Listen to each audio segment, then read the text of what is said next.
Tayo. You may stand down. Stand. Why? You need to tell me a Stand good up. reason first. Because like I see, I need your body. What? I don't understand. I really need to understand. What do you mean? You're my height. Oh, you want to know my height? Yes. How about you? What's your height? Ano daw height ko? Ano sasabihin ko? Ano daw height ko? Ano sasabihin ko? Ang height ko. Ano height ko? ako kaya?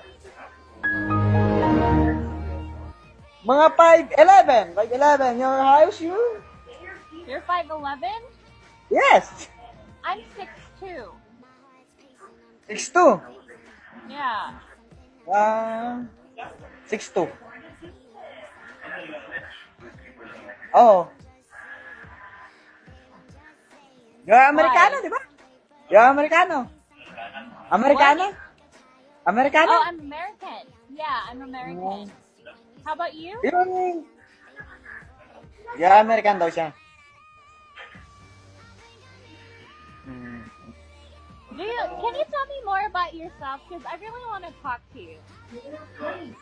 You're my kiss. What? What? What did you say? Always, you're American. You're very, very beautiful. Oh, that's so sweet of you to say. Thank you very much. You're handsome as well. Yes? Yes? Magtagalog ka naman. Huh? Marunong ka ba magtagalog? You speak the Tagalog? What? Ay. Speak Tagalog. No. What's that? Don't stay English. Don't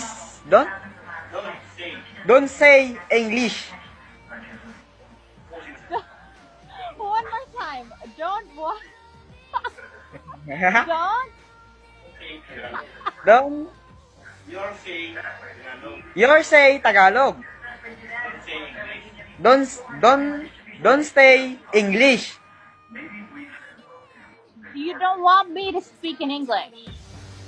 No, you're Filipino. What?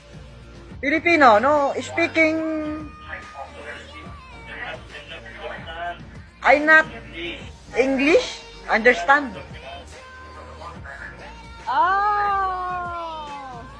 So, ibig mong sabihin, kuya, hindi ka marunong magtagalog. It was at this moment that he knew. He fucked up. Ay, mag-English. Magtagalog eh. Pinahirap mo pa ako eh. Mamura pa ako? I'm sorry. Pinahirap mo pa ako. Pinahirapan pa ako. Ano? Marunong ka pala magtagalog. Marunong nga. Eh, bakit di mo sinabi kaagad? Eh, bakit ka ba kasi nag-i-English? Ikaw na una mag-English eh.